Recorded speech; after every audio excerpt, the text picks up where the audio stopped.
Hello everyone, I am super excited to welcome you to my course Getting Actionable Insights from Power BI. My name is Nikita Barsukov.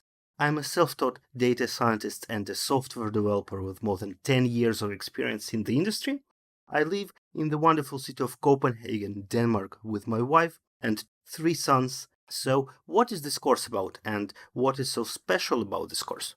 The course focuses on doing practical data analytical tasks using Power BI.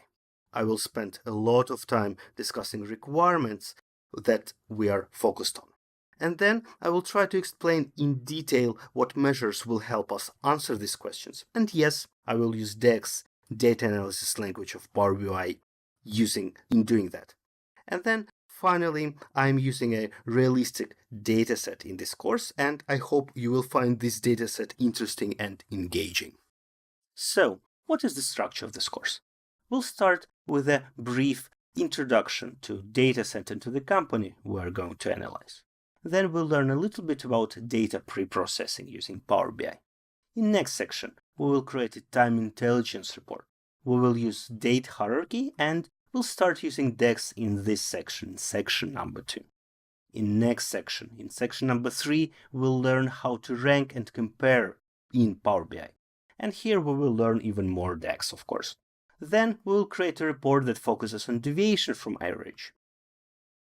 And finally, in 5th section, we will use custom Power BI visuals to create a correlation matrix. The prerequisites are computer that is able to play online videos, some familiarity with Power BI, Excel 365 with latest updates as of end of 2018, and then all the software demos will be in Windows 10. So Windows 10 is the operating system for this course. And each of these sections has a similar structure. We'll begin with requirement. What is the focus of our Discover from data? What are the questions that we're trying to tackle?